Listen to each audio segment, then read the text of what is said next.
The Milwaukee Bucks, as we all know, made a big splash with Damian Lillard. And today I just want to go more in depth on their team because they're clearly the champion favorites.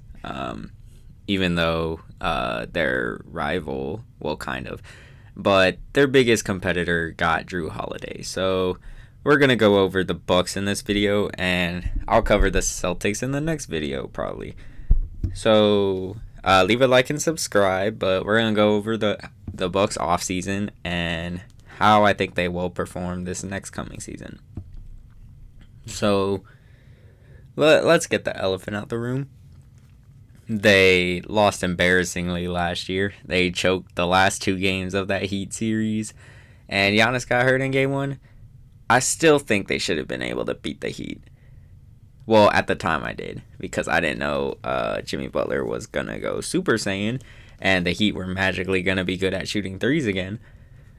But they still should have won that series. I think even if Giannis didn't get hurt, you could argue with the way Miami was playing, they were going to win that series. But, because you can't claim injury for Giannis in Game 5 or 4, because he still played, extremely well. I don't know if you think a healthier Giannis is dropping, 50 and 20 on them or something. But,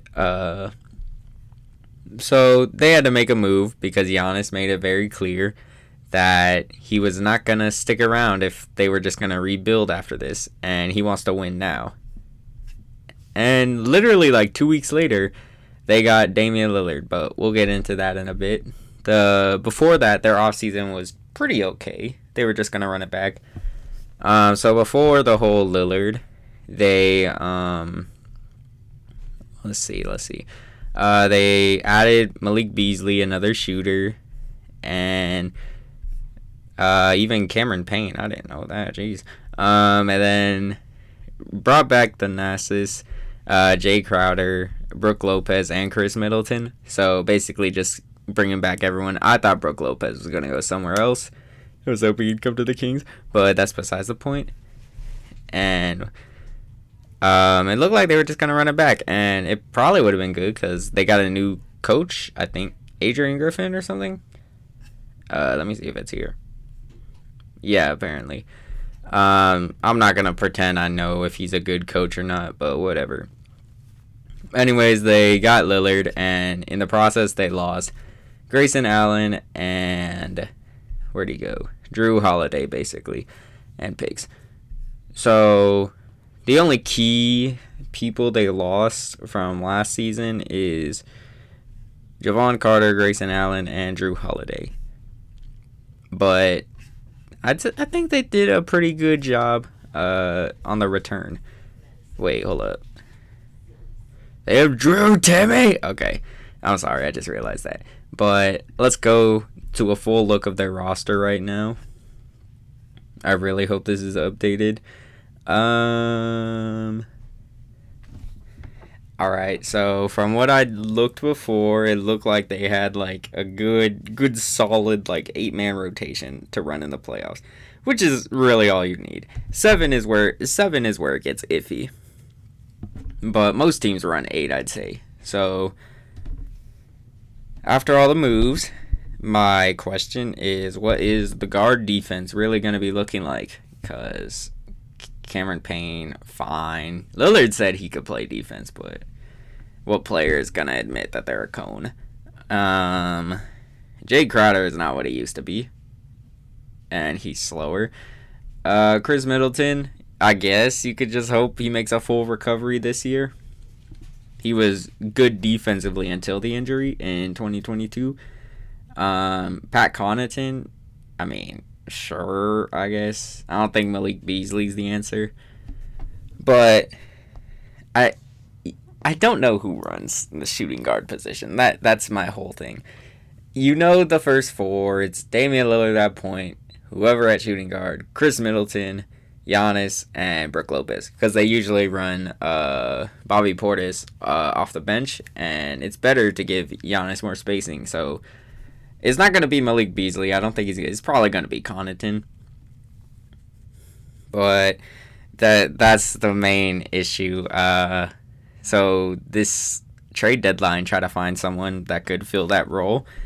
You obviously can't trade for Drew again, but that'd be funny. And I just want to get something off my chest.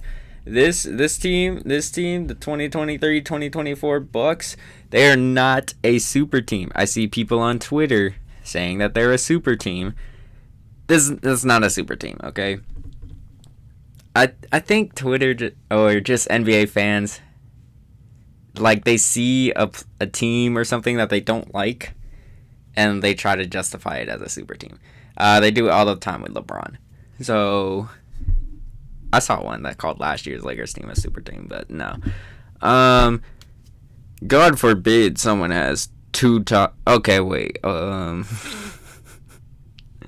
forbid someone has two top 10 players on their team, but this is kind of like the Lakers. If you're calling this year's Lakers a super team, then yeah, I guess fine. You could call the Bucks a super team. LeBron, AD top 10, Dame and Giannis top 10 caliber, obviously. But I don't know how you could think the Warriors are a super team because it was 4 All-Stars in their prime. Chris Middleton is not in his prime. I don't even know who the 4th All-Star would be. But that argument makes me mad. But Dame and Giannis pick and roll is gonna be awesome. So I'm pretty sure the best big Dame has had in his prime is Yusuf Nurkic. I'm not counting when LaMarcus Aldridge was on the team when he was like in year 2. But that's the only real help I could think that unless you want to count Jeremy Grant, but I don't think any of them are as good as Giannis is in the pick and roll. And they are definitely not as good as him in defense wise. So my question for what's this dude's name? Adrian Griffin is what's the defense looking like, okay? Are we I'm not a Bucks fan, my bad. But I was speaking like if I was a Bucks fan.